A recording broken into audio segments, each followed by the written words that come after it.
Tout d'abord, pour des raisons personnelles, notre interlocutrice a désiré répondre à nos questions dans l'anonymat. Alors, bonjour Madame Yassawian, Bonjour, professeure des secondaires. Merci de nous avoir accueillis chez vous. de rien. Voilà. Ma première question, c'était qu'est-ce que l'autorité selon vous? Alors, selon moi, l'autorité, c'est un ensemble de règles qui sont établies le plus souvent par le professeur ou conjointement par les élèves afin de pouvoir donner cours et enseigner dans le calme et dans le respect réciproque, autant de la part du professeur que des élèves. Donc, ces règles, pour moi, sont primordiales euh, pour que l'enseignement se passe dans le calme. Et selon vous, est-ce qu'elle est nécessaire au sein d'une classe, cette autorité? Alors pour moi, oui, c'est nécessaire. Tout dépend ce qu'on entend par autorité. Pas une autorité arbitraire, mais oui, c'est nécessaire d'établir des règles, comme dans tous les domaines dans la vie, que ce soit à la maison, que ce soit à l'extérieur, toute notre vie est régie par des règles et en classe, selon moi, ça doit être aussi le cas. Ok. Alors pour moi, la question était comment l'adaptez-vous au sein de votre classe? Alors, tout d'abord, ben, l'autorité est adaptée au public. Si ce sont de jeunes enfants, ben, on n'aura pas la même autorité qu'avec des plus grands. Alors, de quelle façon maintenant l'adapter ça, c'est une bonne question. Donc, Mais c'est une autre autorité, ça, c'est certain. ouais. Mais je dirais un peu plus douce peut-être avec les petits. Pour avoir Mhm. enseigné quelques mois dans le primaire, je peux comparer avec les élèves du secondaire. Donc peut-être une approche un peu plus délicate, j'ai envie de Mhm. dire, qui s'adapte un petit peu à la sensibilité des enfants, étant plus jeunes déjà, et n'étant pas habitués aussi à ce genre d'autorité, une autorité différente de celle qu'ils ont connue avec leurs parents, j'ai envie de dire. Mhm. Donc vous le ressentez fortement, la différence Ah oui, complètement. d'âge. Complètement. Ouais. Complètement. Avec des petits, c'est tout à fait différent, en tout cas pour moi. Avec les grands, il y a déjà des règles qui ont été instaurées. Plus de règles ont été instaurées par plus d'enseignants avant nous. Un élève de première primaire sort d'une classe de maternelle où il a eu plus de liberté. Donc, c'est peut-être la première fois en première primaire où on instaure vraiment des Mhm. règles, s'asseoir derrière un banc, lever la main pour parler, ce qu'on ne fait pas en maternelle. Quand ils arrivent en secondaire, il y a déjà toute une liste de règles qui ont été établies par d'autres professeurs. Et donc, c'est plus facile, j'ai envie de dire, d'emboîter sur ce pas-là. Mhm. Et je vais rebondir sur cette question pour vous demander quel dispositif vous mettez en place pour justement que ces règles soient respectées. Alors, dispositif, déjà, il y a un règlement, moi je trouve qu'il doit être propre à chaque professeur, en plus du règlement intérieur de l'école, et qui doit être expliqué aux élèves en début d'année, je dirais même le Mhm. premier jour de cours, pour expliquer quelles sont les attentes du professeur, et, euh, et que ces règles soient notées dans le cours même, avec bah, voilà, une signature de l'élève, des parents, comme quoi ils ont lu ce document et qu'ils sont d'accord.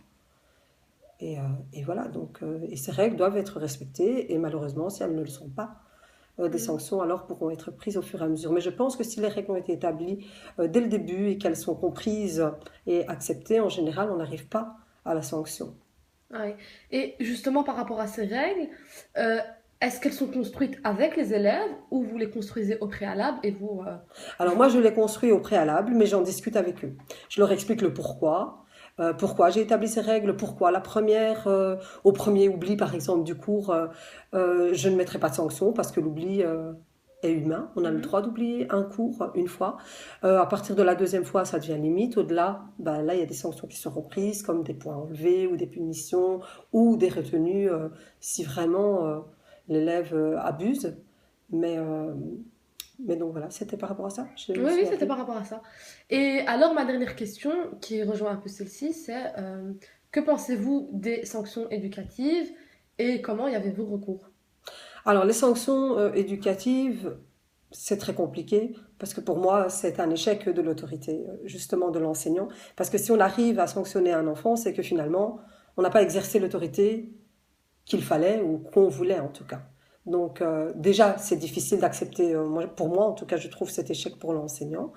Et maintenant, pour l'enfant, ça doit être aussi quelque chose de difficile à vivre. Donc finalement, la sanction est difficile à vivre pour l'enseignant qui est en échec d'autorité et pour l'élève qui se retrouve sanctionné des fois alors qu'il ne comprend pas nécessairement pourquoi il a été sanctionné.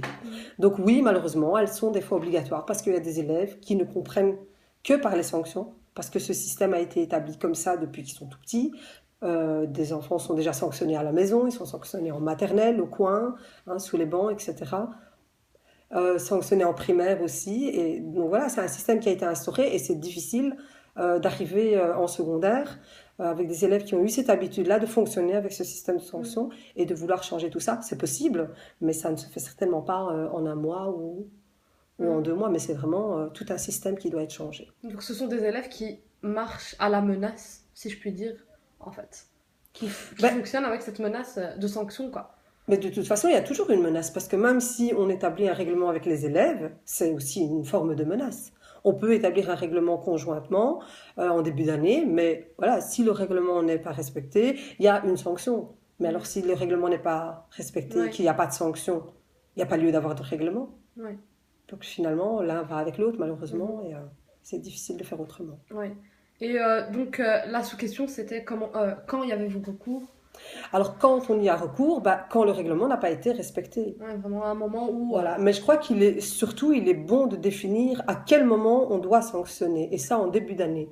Pas le fait d'arriver devant un problème, un conflit, et d'expliquer à ce moment-là à l'élève, voilà, là je te sanctionne pour ça. Non, je crois que vraiment les sanctions doivent être expliquées avant, pour que l'élève sache ce qu'il encourt, si justement il ne respecte pas le règlement. Et ça pour moi c'est très important, c'est que les sanctions soient établies avant et pas uniquement après que les faits soient accomplis. Ok.